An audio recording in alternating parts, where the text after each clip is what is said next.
Hello and welcome to another video from Norfolk Vlogging.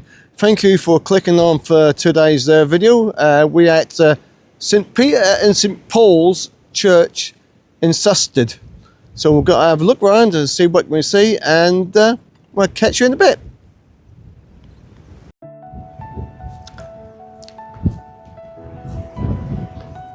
Lovely little round tower there. Let's just go inside the church and have a look around.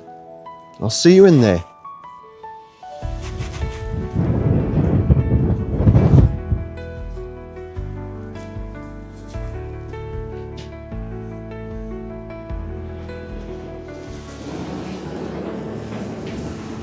The structure of this church consists of the nave, south porch and chancel.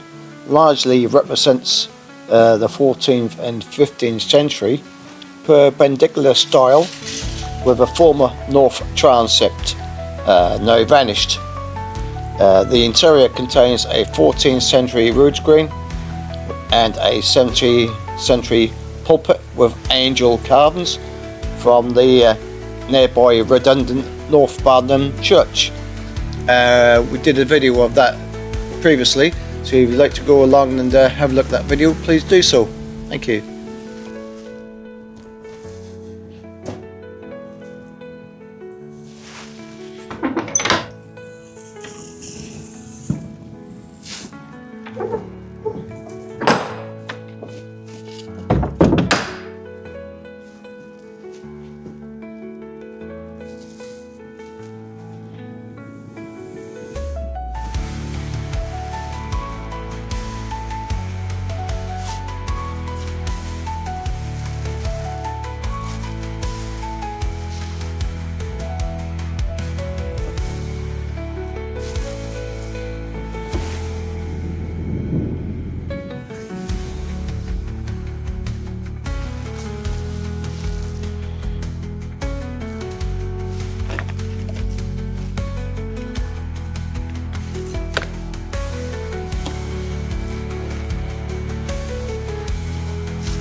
Let's just take a peek behind these curtains and have a look around to see what we can see at the back here.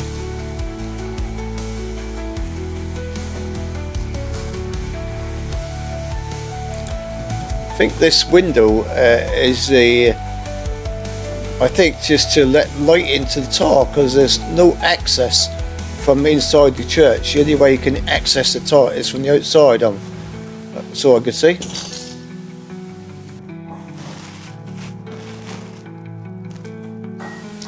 Here we find ourselves a little remembrance poster from 2018. Shows the soldiers what died probably in the First World War and Second World Wars, who served from the area and died for their country. We shall remember them, least we shall forget. If you'd like to read this poster, please pause here and have a little read. Thank you.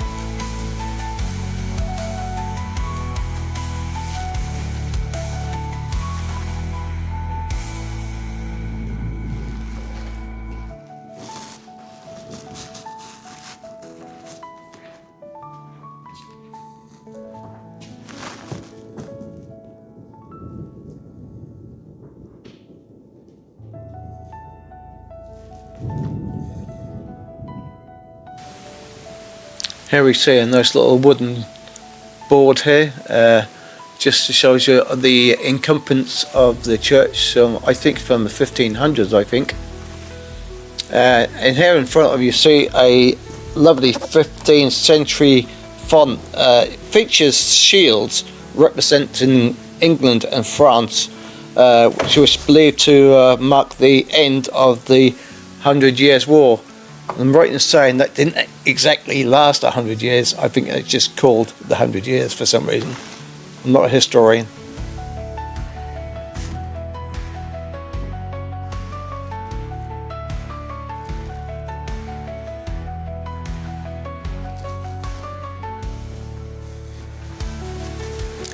Here we find ourselves a metal chest. This is where the rectors or the incumbents kept all their important documents of the time, like birth, deaths, certificates and that sort of thing, before they moved to a better storage area.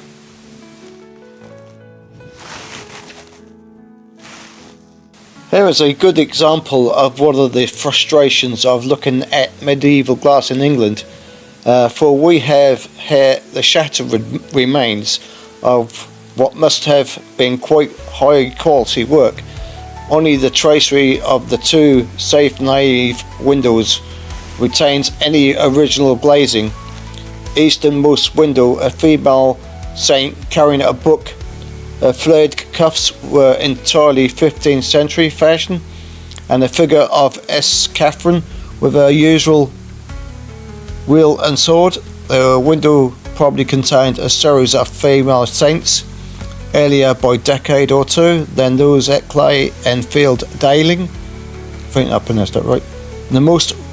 The westernmost window has a series of musical angels.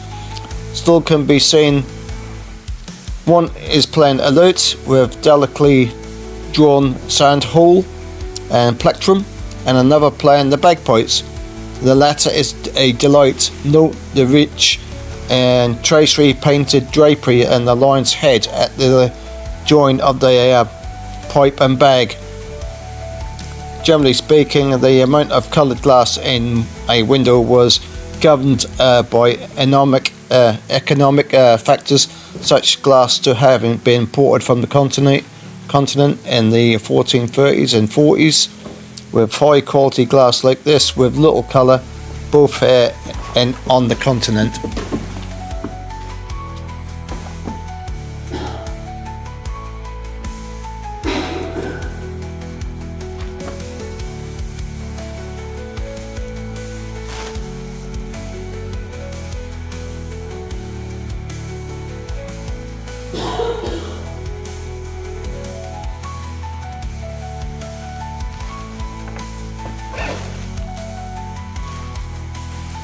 Just pointing out some of the medieval glass here. Stunning, isn't it?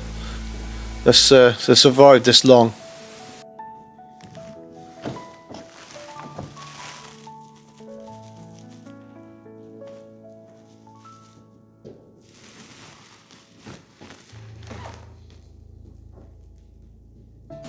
I couldn't find an immense amount of information of the ceiling here.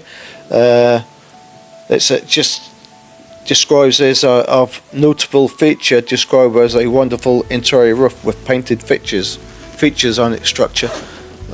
That's all I could find, I'm afraid. If you know any better, please let me know. Much appreciated.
I love these little carved faces on the side of the pulpit here.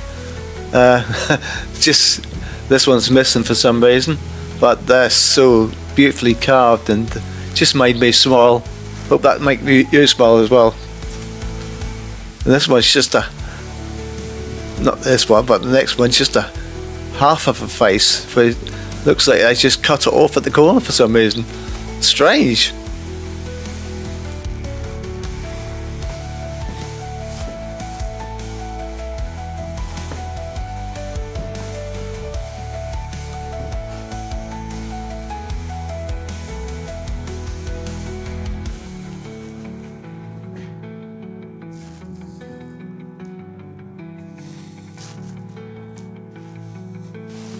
We just walk into the chancel and have a look around, see some of the ledges what were on the floor here.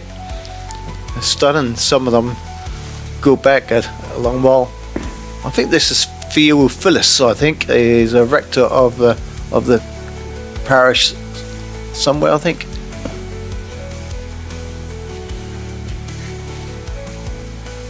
(1774). I think looks at that one.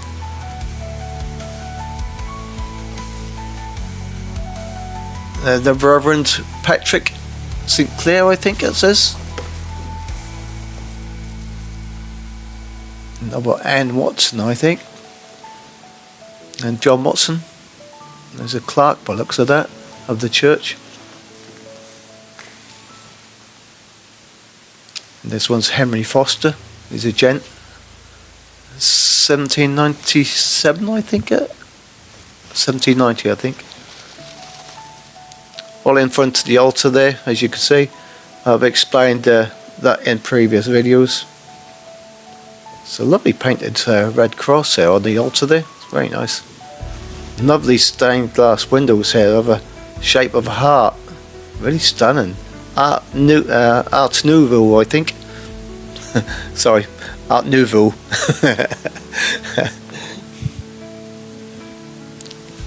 Aren't they stunning? Lovely crimson red.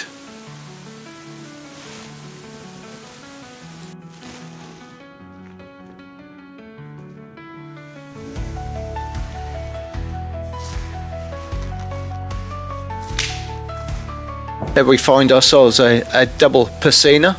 That's where they would wash the holy communion vessels, and the water would drain straight outside.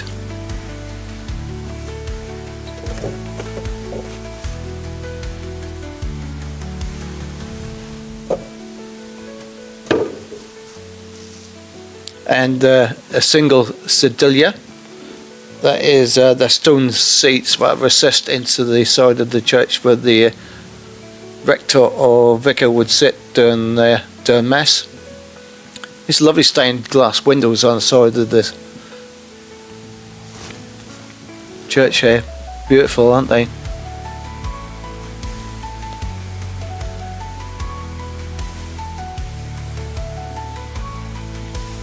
Aren't they stunning? Beautiful, bright colours.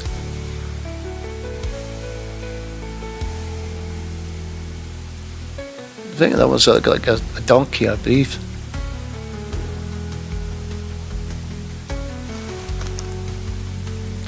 Love the stained glass windows.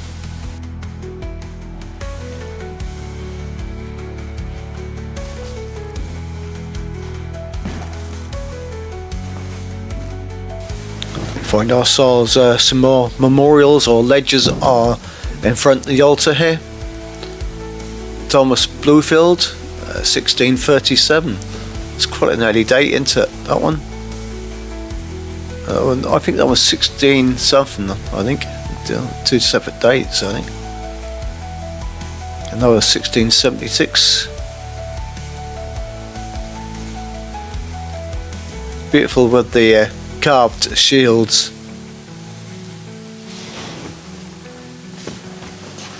Just replacing the cushion but fell off. Always put back what you find. Leave it in nice state. Small stained glass windows on the side of the nave here. To the glory of God, and in loving memory, I think, of these.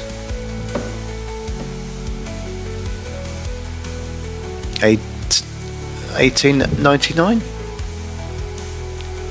It's the most beautiful stained glass windows there. I just love the bright colours on them. As the sun was shining through it, just makes it stand out a bit more, I think. They look like pigs to me there. Was he a farmer?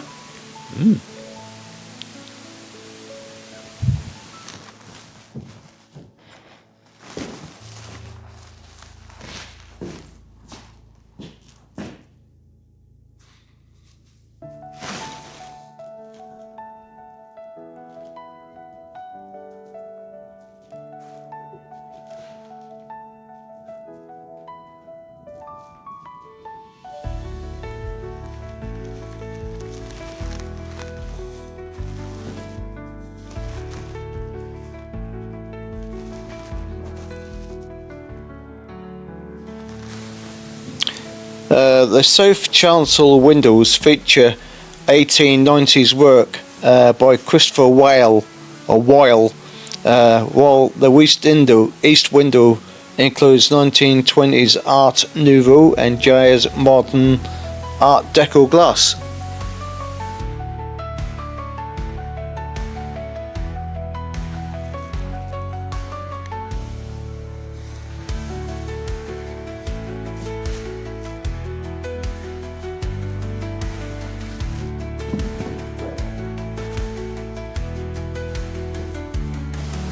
A shame that the brass work has disappeared from here. That would have been rather stunning.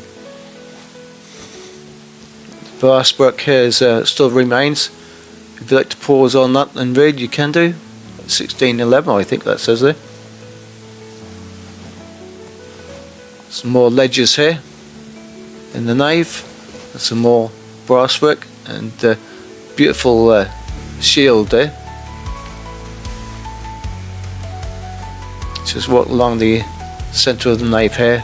Another ledger, Jeremiah, by the looks of it.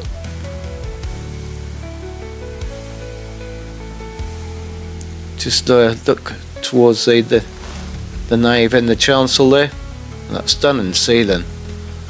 A beautiful cross up there, red cross there. Look, I think there's one similar on the altar, but it's actually stunning, isn't it? I think it's best painted scene I've seen for, of the churches we've visited so far.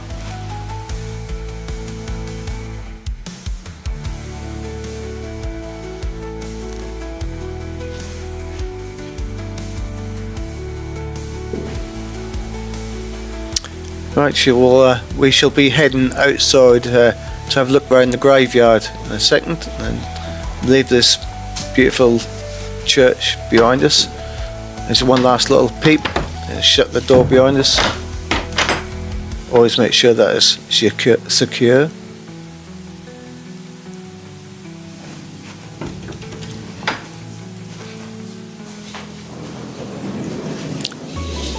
And shut the other gate behind us, the metal gate. I think that's just to stop the wildlife, I think. We'll go outside and have a look around.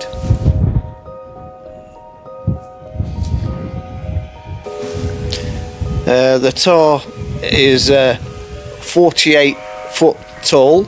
It's a round tower. It has a 11th century roots with a 13th century upper section, notable for having no internal tower arch access. Only has a door outside. That's a stunning church tower, 48 foot tall. You won't think by the looks of it, would you?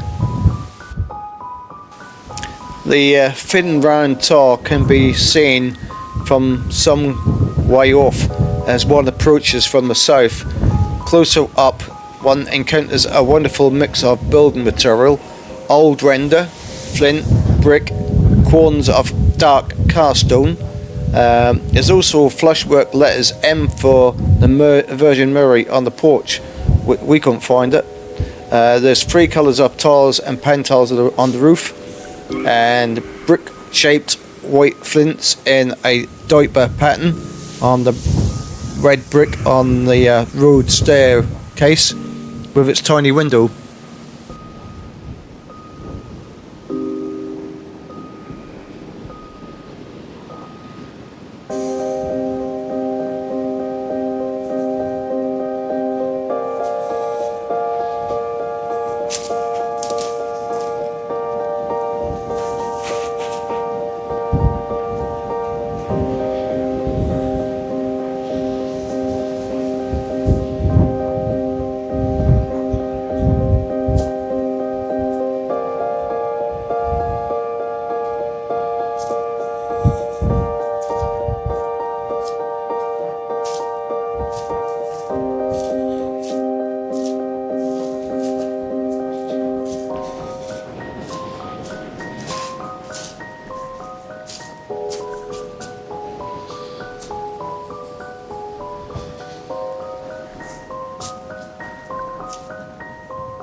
Hope you enjoyed this little visit around St Peter's and St Paul's Church in Sustead. Lovely little church, and I love the ceilings in there, that's beautiful. And yeah, if you like this sort of content, please subscribe. Don't cost you anything.